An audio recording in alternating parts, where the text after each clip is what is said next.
Estamos estudiando evangelismo progresivo y bueno, pues la idea de ese título era precisamente que hay que aplicarlo, pero no de golpe, sino de manera progresiva. Así es como debe de ser. Y precisamente hoy vamos a estudiar la vida, más bien parte de la vida del apóstol Pablo. Y bueno, de hecho ya leímos algo cerca de él, algo que él escribió allí en Filipenses 3, donde leímos hace un ratito. Hoy vamos a estudiar en Hechos el relato de su conversión y cómo empezó a servir al Señor. El estudio de hoy se llama Escogidos para proclamar el mensaje de Dios. Escogidos para proclamar el mensaje de Dios. Y está basado precisamente en el hecho de que Pablo fue escogido para ello. Textualmente lo vamos a leer. La Biblia dice en Hechos capítulo 9 que Pablo fue escogido. Dice, me es instrumento escogido. Amén.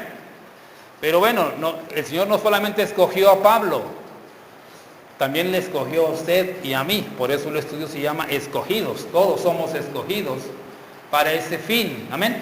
Solo que seremos, mejor dicho, usados, o estamos siendo usados. Aquí hay algunos que ya están siendo usados por Dios, y cada uno de manera diferente. Y aquellos que aún no se han dejado usar por Dios para proclamar el mensaje, su mensaje, bueno, espero que de manera progresiva empiecen a hacerlo.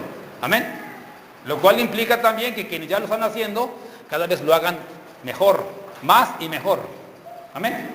Vamos al capítulo 9 de Hechos. En la siguiente, aquí, ahí tenemos la introducción, ahí en su hojita es un poco más breve, más resumido quiero decir, pero bueno, dice ahí, habla acerca de Pablo y dice que el Señor, vaya, en experiencia transformadora de su conversión, el Señor hizo a Pablo su instrumento, dice, escogido para llevar el evangelio a los judíos y a los gentiles. Ahora, de la misma manera Dios desea usar a todos nosotros para proclamar su palabra. Amén. Espero que este mensaje, este estudio nos ayude a entender que eso no es exclusivo del apóstol Pablo, no es exclusivo de los pastores y de los misioneros. A ellos Dios nos usa de manera diferente, pero cada creyente, cada hijo de Dios tiene el mismo mandato. Amén. Para eso fuimos escogidos. Amén. Y bueno, como primer punto, dice ahí el ministerio de Pablo. Pablo, hermanos, era, como leímos hace ratito ahí en Filipenses 3, no sé si, bueno, lo leímos de manera alternada, ¿verdad? Pero espero que haya puesto atención a la lectura. Dice ahí que Pablo era de la tribu ¿de dónde? De Benjamín. Y dice que era hebreo de hebreos. Eso significa que era, vaya, una persona recta. Les comentaba que la palabra hebreo significa pureza de labios, ¿no? Y luego dice que en cuanto a la ley era fariseo, es decir, era rígido. Con él no había medias tintas, era muy estricto en todos sus aspectos. Amén. Así era el apóstol Pablo. Y dice, en cuanto a celo, ¿qué decía? Perseguidor de la iglesia. Amén. Entonces vamos a ver a Pablo aquí en tres etapas de su vida. En inciso A dice que era perseguidor de la iglesia, como dice allí en Filipenses 3. Amén. Perseguidor de la iglesia. En ese sentido, en el versículo 1 y 2 de este capítulo dice, aquí dice Saulo, dice, respirando aún amenazas y muerte contra los discípulos del Señor, vino al sumo sacerdote y le pidió cartas para las sinagogas de Damasco, a fin de que si hallase algunos hombres o mujeres de este camino, los trajese presos a Jerusalén. Este pasaje que está ahí, esa pintura que tomé ahí de internet, es un detalle de una pintura que está inspirada en el pasaje de la muerte de Esteban. El martirio de Esteban se llama esa pintura. La encontré en internet y quise usarla como para ilustrar a qué grado llegaba el apóstol Pablo en su celo. Dice, en cuanto a celo, perseguidor de la iglesia. Él estaba dispuesto inclusive a matar a los cristianos, pero él pensaba que estaba sirviendo a Dios. Amén. Y bueno, dice la Biblia que cuando Esteban está siendo apedreado, dice que Pablo estaba ahí al fondo. Usted ve a Pablo. Bueno, Se supone que ese de verde que está atrás, una túnica verde atrás, es Pablo, aprobando la acción. Él es el responsable, al final de cuentas. Pablo fue el autor intelectual. Amén. ¿Sí entiende eso, verdad?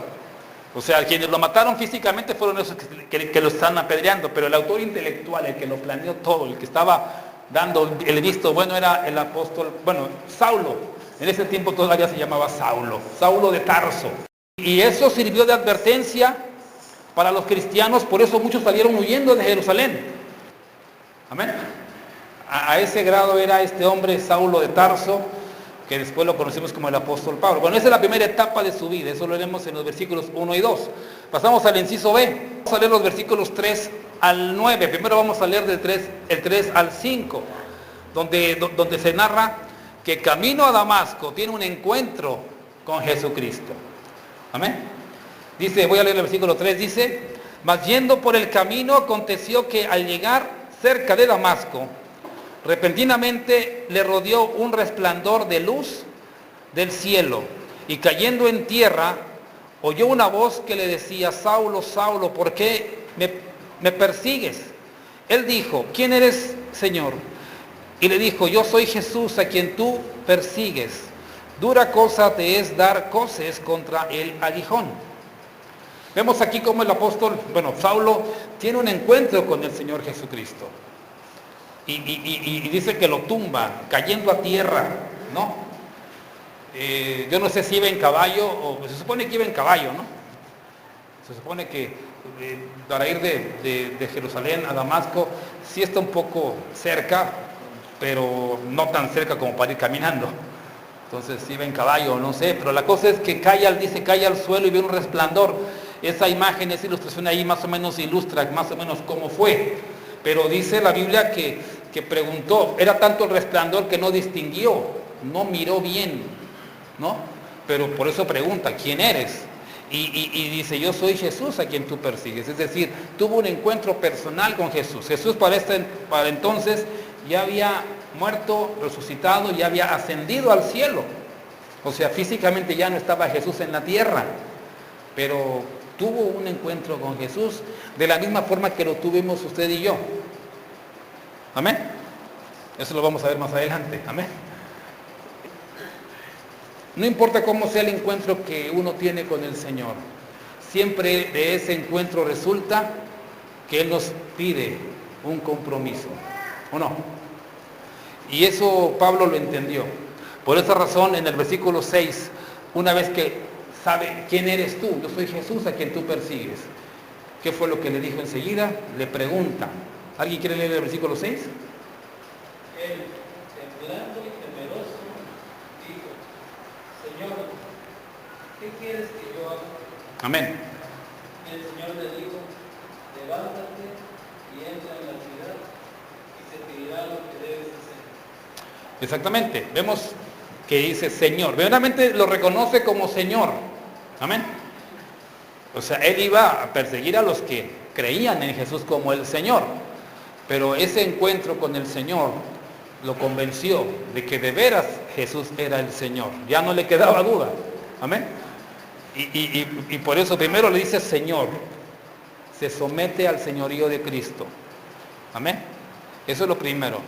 Y segundo, ¿qué quieres que yo haga? Estoy a tus órdenes. Manda, ordena. ¿Qué tengo que hacer?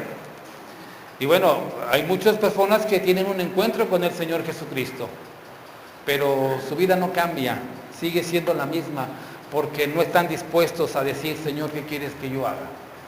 Al contrario, están diciendo: Señor, yo voy a seguir haciendo lo que se me antoja. Sí hay. Ahí está el joven rico, en la Biblia está el joven rico. Y las iglesias están llenas de miembros que aún y habiendo tenido un encuentro con Jesucristo, siguen haciendo lo que ellos quieren y no toman en cuenta lo que el Señor quiere. Espero que esto nos ayude a reflexionar. Amén. Y tenemos que estar dispuestos a hacer lo que el Señor quiere. Y el Señor le dijo, ¿qué fue lo que le dijo? Entra en Damasco. Ya estaba a punto de llegar a Damasco. Dice: entra a Damasco y ahí se te dirá lo que tienes que hacer. Fíjense, ahí se te dirá. O sea, no vas a llegar a mandar, no vas a llegar a pedir, no vas a llegar a ordenar. Hay mucha gente que cree eso. Y aquí el apóstol Pablo obedeció. Y no nada más él obedeció. Bueno, obedeció porque no le quedaba de otra. Porque dice que de ese resplandor, dice que se quedó ¿qué? Se quedó ciego. Sí, no han leído, ¿verdad? Bueno, vamos versículo por versículo, pero bueno, no hemos llegado a ese punto. Ya leímos el 7. El 8 dice, entonces Saulo se levantó de tierra y abriendo los ojos no veía a nadie. Así que llevándole por la mano, le metieron en Damasco, donde estuvo unos días sin ver y no comió ni bebió. Vaya, ahí estuvo unos días. O sea, esto no fue así de rapidito, ¿no? O sea, el Señor de alguna forma trató con él. Imagínense este hombre, después de ser fariseo de fariseos, hebreo de hebreos, fariseo, celoso, verlo pues ciego y ahora ¿qué hago? Ahí está. Y una persona de la cual no se menciona su nombre más que una sola vez en la Biblia, llamado Ananías. No lo confundan con el esposo de Zafira, ese es otro Ananías. Amén. Que vivía ahí en Damasco, una persona, yo podría decir insignificante, pero en la Biblia nadie es insignificante. Pero digo insignificante en el sentido de que su nombre solo se menciona una sola vez en la Biblia. Amén. No se vuelve a mencionar el nombre de este Ananías en la Biblia. ¿Por qué razón? Porque Dios lo usó para eso. Y fue ese Ananías quien se encargó de discipular a Pablo. Y no solo de discipularlo, sino inclusive Dios usó a Ananías para devolverle la vista. En el versículo 15, ahí lo dice. Pero además Dios le dice a Ananías que Pablo es un instrumento escogido. Eso dice el versículo 15. ¿Alguien quiere leer el versículo completo? Sí, 15. El Señor le dijo, ve, porque instrumento escogido me es este, para llevar mi nombre en presencia de los gentiles, y de reyes, y de los hijos de Israel. Amén. Y bueno, ¿y por qué le dice eso? Porque cuando Ananías dice, ¿quién es este que es Pablo? Digo, es Saulo de Tarso, el hebreo de hebreos, el fariseo, el perseguidor de la iglesia. Dice, ay, nada. No, pues no, Señor, pues escóndeme, no, llévatelo de aquí o a ver qué haces con él. Dice, no, tranquilo, dice, tranquilo, no te espantes. Ya es de los nuestros. Y porque yo lo escogí. Amén. Y eso es lo que ocurre también en nuestra vida, o así debería ocurrir. Y este hombre Ananías se encargó de orar por él para que recibiera la vista, y también no lo dice exactamente, entre el versículo 15 y el versículo 20, parece que fue instantáneo, inmediato, pero no, hubo un proceso. Ciertamente el proceso del apóstol Pablo no fue tan arduo como el de nosotros, por dos razones. Primero, porque el apóstol Pablo ya tenía un conocimiento previo de las Escrituras. Era hebreo de hebreos, conocía las Escrituras. Era fariseo, conocía la ley. Amén. Era celoso, o sea, amaba a Dios. Así que ya no necesitaba estudiar, no necesitaba un discipulado como lo necesitaría un nuevo creyente que no conoce nada de las Escrituras. Así que tampoco nos vayamos con la pinta, que digamos, como quiero ser como Pablo, hoy me convertí, ya me voy de misionero a China. No, eso no es posible, amén. A menos que, como Pablo, ya hayas estudiado toda la Escritura antes de convertirte. Pero si ni siquiera los cristianos leemos toda la Escritura, pues menos los inconversos. Así que cuando un inconverso se convierte, recién convertido, se supone que no conoce mucho de Biblia, y por eso para bautizarle o para ya empezar a confiarle algún cargo en la iglesia, por eso se espera un tiempo razonable. Tampoco se le puede dar un cargo a una persona que recién se convirtió por diversas razones. Amén. Porque se requiere madurez, se requiere crecimiento espiritual y se requiere también conocimiento de las Escrituras, y para eso se requiere tiempo. Amén. Aquí yo quiero aclarar, el apóstol Pablo no necesitó mucho tiempo, pero de que Pablo pasó por un proceso. Amén. Ahí dice, lo que acabamos de leer, que Pablo tuvo que llegar y someterse a Ananías y someterse a los demás discípulos antes de que llegara el versículo 20. Ahora sí vamos a ver el versículo 20 y pasamos a la siguiente diapositiva. En el versículo 20, no, ya me adelanté bastante. En el 18 dice, dice como proclamador del mensaje del Evangelio. Antes de ir al 20, vamos a leer el versículo 18. Bueno, ya lo leímos, ¿no? Donde recobra la vista. Ahora sí el 20. No, sí estaba bien. Ya vimos el 18, ¿no? Ya recobró la vista. ¿Y alguien quiere leer el 20?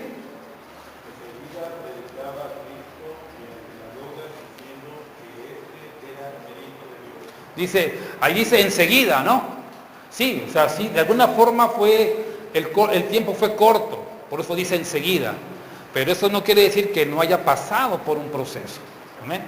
El versículo 18 lo dice bien claro. Ajá. Con los discípulos. O sea, no llegó a mandar, no llegó de jefe ni nada. Llegó a someterse a la autoridad de los discípulos y bueno, pero llegó el momento en el que ya estaba listo. Amén. Y empezó, en el versículo 20 dice que empezó a predicar. ¿Y dónde empezó a predicar? En la misma sinagoga. Donde imagínense, o sea, donde se reunían los judíos para dar su enseñanza. Pues ahí predicó, igual que el Señor Jesucristo también se metía a las sinagogas a predicar. Y bueno, pues para eso Dios lo escogió. Amén. Y bueno, ya vimos, ya analizamos más la historia, como estos tres puntos, estos tres aspectos de la vida de Pablo. Ahora vamos a la aplicación. ¿Cómo vamos a aplicar esto? El punto número 2 de este estudio se llama el proceso de selección. ¿Cómo es que Dios selecciona, escoge a quienes va a usar? Y para que nos quede bien claro que nosotros, sin importar que no seamos misioneros, ni pastores, ni maestros de escuela dominical, ni siquiera tengamos ningún cargo en la iglesia, no importa. Todo aquel que cumple con esos tres requisitos, podemos y somos escogidos por Dios para llevar su mensaje. Quizás de manera diferente. Habrá quienes son escogidos para hablar ante multitudes, para hablar ante congregaciones, o para hablar ante, no sé, pero cada uno de nosotros tiene la obligación de hablar, quizás no en público, pero sí a la persona que tenemos más cerca. Amén. Vamos a ver esos tres puntos. Dice, al igual que el apóstol Pablo, cada cristiano tiene un propósito específico que cumplir. O sea, Dios nos escogió para algo. Y ese algo ya lo sabemos. Mateo 28:20 dice que vayamos a predicar el Evangelio a toda... No, ese es Marcos 16. Marcos 16 dice, id y predicar el Evangelio a toda criatura. En Mateo 28 dice, por tanto, id y hacer discípulos a todas las naciones. Amén. Ese es el mandato, o sea, ese mandato es para todos y cada uno de nosotros. Pero bueno, dice, en las principales lecciones, entre las principales lecciones que aprendemos de la conversión de Saulo de Tarso, o sea, Pablo, podemos resaltar las siguientes. Primero, dice, un encuentro con Dios cambió nuestra vida. Ahora sí vamos a abundar en ese punto que les comentaba hace un rato. Cada uno de nosotros tuvo un encuentro con el Señor y ese encuentro cambió nuestra vida. ¿Cuántos dicen amén? ¿Y su encuentro cómo fue? ¿Quizás fue parecido al de Pablo? No, yo estoy seguro que fue diferente. Cada uno es diferente. Pero hay algo en común, que usted se rindió, como está esa imagen, no sé si se alcanza a ver la silueta del Señor Jesús ahí junto a la cruz, ¿verdad? Y la persona está postrada, ¿no? Entonces, de alguna forma, aunque no lo veamos, aunque no lo oigamos, aunque la gente que está alrededor no lo haya oído, ni siquiera nos haya tumbado del caballo o de donde estemos, y caído a tierra, ni visto un resplandor, cada quien sabe cómo fue su encuentro con el Señor Jesús. Pero la prueba de que realmente fue un encuentro con el Señor Jesús es que a raíz de ese encuentro su vida cambió. Así como el apóstol Pablo, como dije hace rato, y como el ejemplo que puse hace un rato de este hombre llamado Raúl Ruiz, que en esa película se cuenta su testimonio. Este hombre, después de ser asesino y todo, estaba dispuesto a matar a su esposa. Unos minutos después, o sea, una vez que tiene un encuentro con el Señor Jesucristo, cambia totalmente. De igual manera, hermanos, si usted tuvo un encuentro con el Señor Jesucristo, su vida debe ser diferente. Yo me acuerdo cuando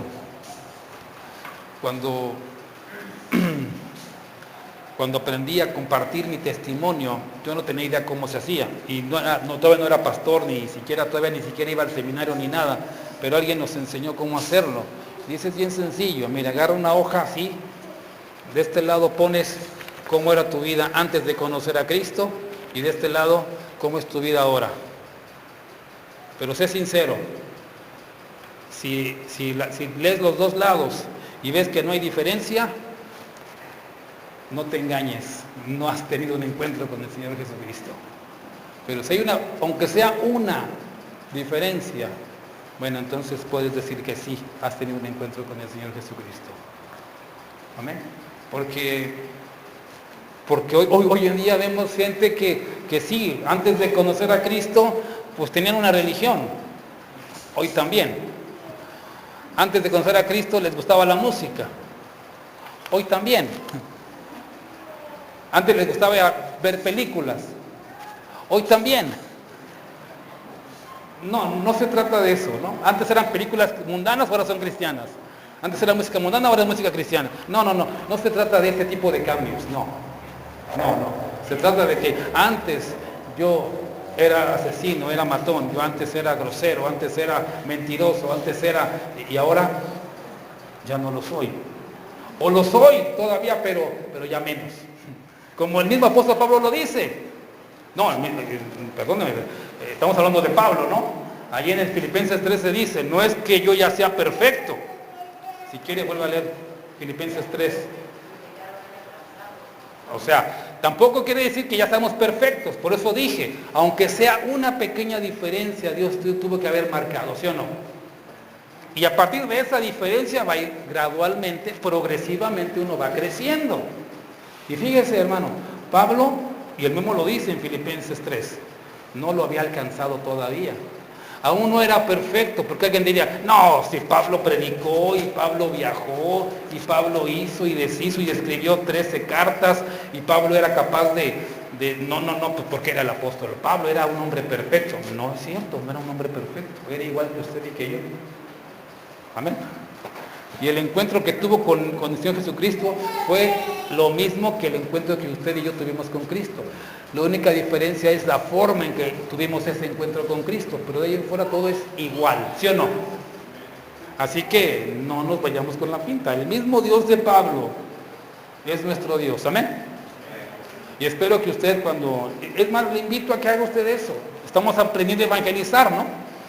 Una forma de evangelizar, eficaz de evangelizar, es compartir nuestro testimonio. Yo le invito a que haga esa tarea. Escriba en una hoja cómo era su vida antes de conocer a Cristo. Ahora sí que antes de Cristo y después de Cristo. El mismo Dios que cambió a Pablo es el mismo Dios que nos cambió a nosotros. Y si no nos ha cambiado, es el mismo Dios que nos puede cambiar. Dicho sea de paso, si aquí alguien no ha tenido un encuentro con Cristo, como está ahí, bueno, ilustrado ahí, ¿verdad? Pero yo le invito a que doble sus rodillas y ante la cruz de Cristo y usted le diga, ¿qué quieres que haga, Señor? Amén. Ya me estoy adelantando. Dice, versículo 5, dice, ¿quién eres, Señor? Y dijo, yo soy Jesús a quien tú persigues. Dice, dura cosa te es dar coces contra el aguijón. Esta frase es un dicho muy común entre los judíos. Pablo lo entendió perfectamente. No sé, a mí me costó trabajo entenderlo, ¿verdad? Pero es un dicho que podríamos, transliterándolo, trasladándolo a nuestro lenguaje coloquial de hoy, porque ese es lenguaje coloquial, el lenguaje del pueblo, solo que está escrito en griego. Al traducido al español, pues como que suena así muy teológico, pero no tiene nada de teológico esa frase. Haga de cuenta que le dice, ¿por qué te pones con Sansón a las patadas? ¿Sí entendió eso o no lo entendió? O sea, dura cosa te es dar cosas contra el aguijón. Es decir, ¿cómo te vas a poner a pelear con tu puño limpio contra un escorpión que tiene un aguijón que con solo picarte te puede envenenar la mano? O sea, no tienes, llevas las de perder, pues, ¿o no? ¿Usted enfrentaría a un escorpión con la mano? No, busca una chancla o algo. O sea, no le da con el puño, ¿verdad? Porque sabe que le puede picar, ¿no? Es lo mismo, haga de cuenta que les dice, te estás poniendo con Sansón a las patadas, o sea, me estás persiguiendo a mí, fíjate, date cuenta, estás peleando contra mí, contra el Rey de Reyes y Señor de Señores. Así que, mira, mejor tranquilo, bájale, ¿no? O sea, hablo así porque esa frase, usted lo puede investigar, en el idioma griego es una frase coloquial, dura cosa de dar cosas contra el aguijón. Lo que pasa es que a la hora de traducirlo, pues el traductor lo traduce literal, y como nuestra cultura es diferente, pero él era judío, hablaba griego, entendió perfectamente el lenguaje en el cual Jesús le estaba hablando, entendió el mensaje, entendió, no pelees contra mí, llevas la de perder. Exactamente. ¿Sí? Entonces, hermanos, cuando nosotros tenemos un encuentro con el Señor Jesucristo, algunos se resisten, pero hermanos, tenemos que rendirnos ante la presencia de Dios. Amén. Eso es parte importante de nuestro cambio. Amén. Porque todavía hay quienes siguen peleando contra el aguijón. A pesar de que tuvieron su encuentro con el Señor, no se han rendido y quieren seguir haciendo lo que ellos quieren, en lugar de decir, ¿qué quieres que haga, Señor? Amén. Y llévanos de perder. El Señor algún día va a llegar y va a hacer justicia. Amén. Por eso hay que hacer lo que el Señor quiere. Amén. Eso dice ahí, versículo 5. Pasamos al inciso B. Tenemos que preguntarle al Señor, bueno, ya me adelanté. Ese es el punto. Amén. Dejar de pelear contra Dios y preguntarle al Señor. Amén. No sé, si quiere le paso esa foto para que la pegue en su muro. Amén. Bueno, eso iba a ser hoy, pues se me pasó. De veras, hermanos, ese debe ser nuestro estilo de vida como cristianos. Un verdadero cristiano es aquel que antes de hacer cualquier cosa, primero le pregunta al Señor, ¿qué quieres que haga? Amén. Eso está en el versículo 6. Él, temblando y temeroso, dijo, Señor, ¿qué quieres que yo haga? Y el Señor le dijo, levántate, entra en la ciudad y se te dirá lo que debes de hacer. Se te dirá, es decir, tienes que someterte a las instrucciones. Se te dirá. Aquí está lo que Dios nos dice. Amén. Pablo tuvo que someterse a lo que se le dijo. Así que usted y yo tenemos que someternos a lo que se nos dice. ¿Lo que se nos dice dónde? En su palabra. Amén. Amén. Así que, y sin añadirle ni quitarle. Amén. Entonces, ese es el punto. Tenemos que estar dispuestos a someternos a su palabra.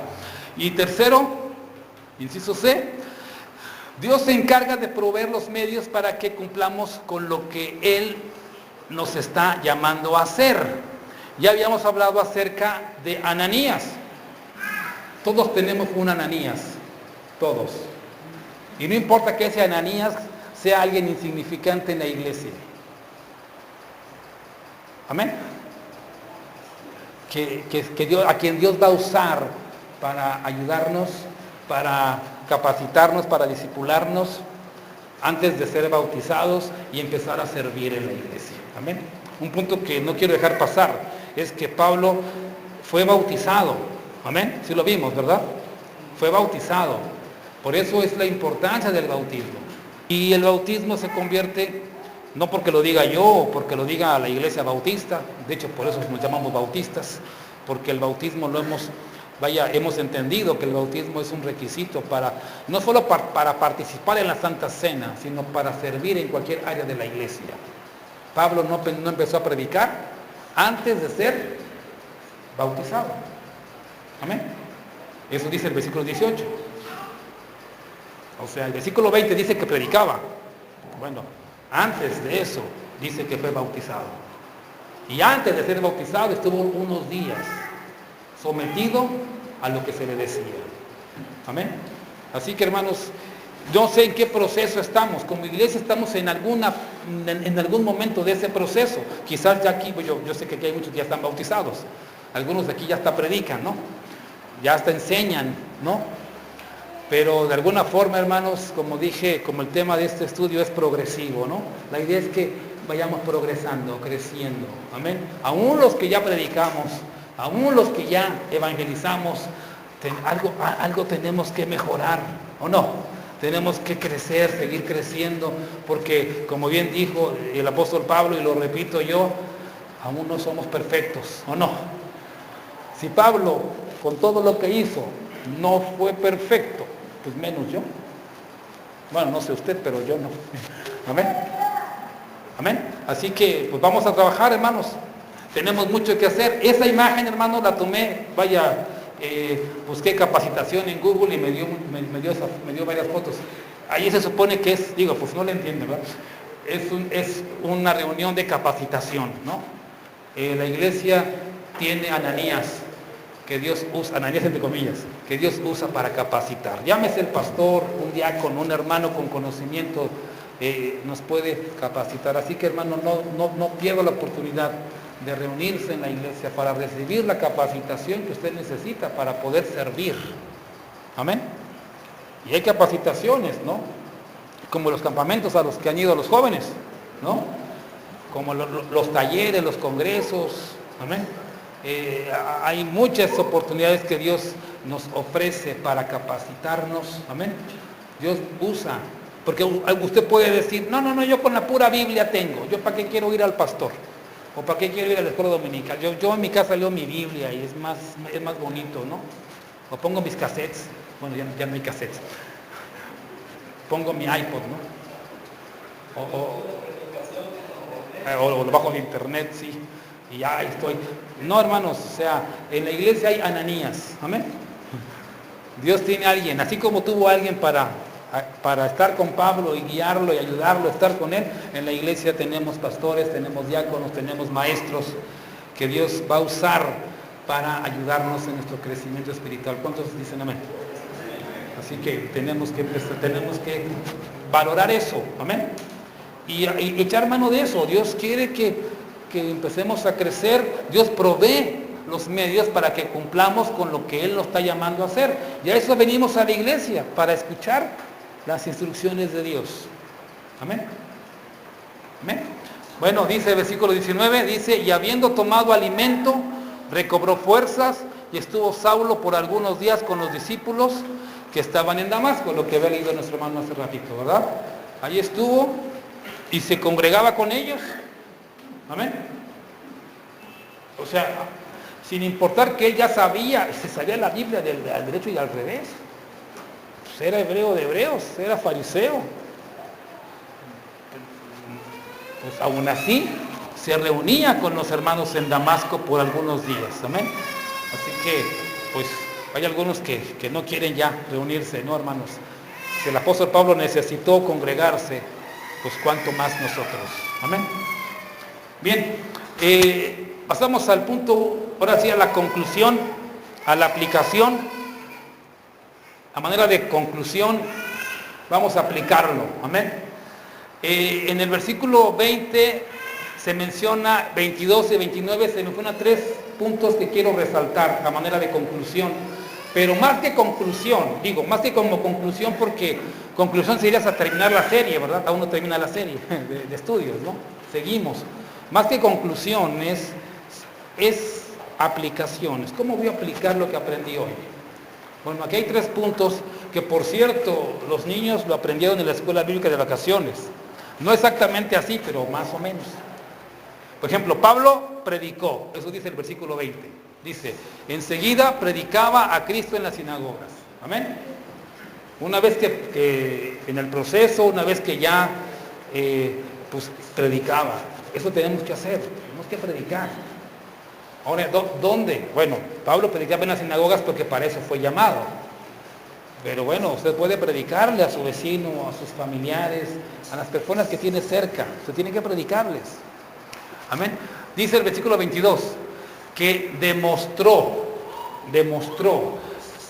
El versículo 22 dice, pero Saulo mucho más se esforzaba y confundía a los judíos que moraban en Damasco, demostrando que Jesús era el Cristo. Dado que él tenía mucho conocimiento de las Escrituras, luego entendió que las profecías que los judíos conocían se referían a Jesucristo y se lo demostró. Amén. Ahora bien, para que usted pueda hacer eso, ¿qué tiene que hacer? Pues tiene que estudiar las Escrituras para demostrar.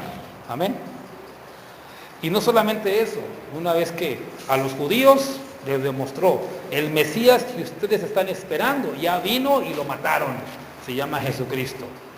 Y dice que los confundía, dice, ¿a poco? ¿Cómo está eso? Sí, no te creo, no, pues se los demostró, aquí está. Isaías 53 dice esto, y eso fue lo que le hicieron a Jesús. Dice, ¿no? Bueno, y por último dice el versículo 29 que defendió también su fe. Amén. Dice, y hablaba denodadamente en el nombre del Señor y disputaba con los griegos.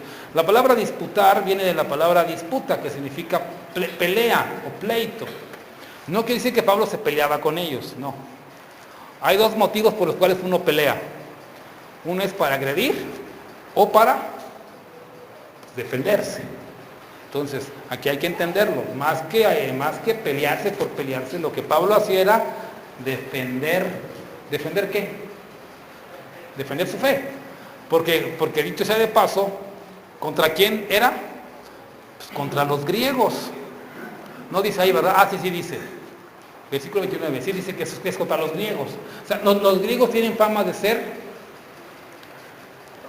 muy razonamiento y mucha filosofía y todo eso. Y mira, solo sé que no sé nada y que no sé qué, y que Sócrates y que Aristóteles y Pablo pues tenía que defender su postura como cristiano, ¿o no?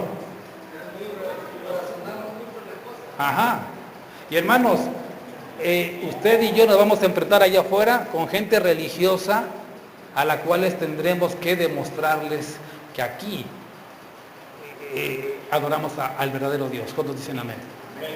Gente religiosa de diferentes sectas, denominaciones o religiones que también dicen creer en Dios y que nos ven a nosotros como una secta más. Tenemos que demostrarles, como dice el versículo 22, demostrarles que aquí se predica el verdadero evangelio. Dios quiere que seamos capaces de eso. ¿Cuántos quieren ser capaces de eso? Pues hay que ser como Pablo. Pero también allá afuera se va a encontrar con gente atea, ¿o no? Con gente que va a decir, no, pero es que mira, es el mismo Dios, y que no sé qué, y que no sé qué, y sacan rollos existencialistas y no sé qué, y a ellos también hay que predicarles, ¿o no? Y hay que defender nuestra fe contra esos ateos que andan hablando de que Dios no existe, o andan haciendo razonamientos sobre Dios, creando nuevos dioses. Por ejemplo, hay una secta terrible, no sé si aquí llegó, espero que no, pero en el norte está muy fuerte, que es la ciencia cristiana. O sea, fíjese qué contradicción.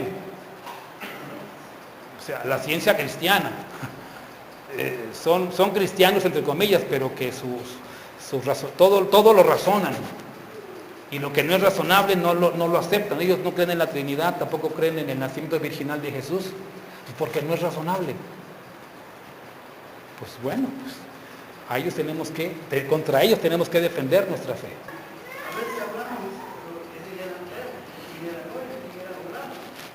Sí, ese es un...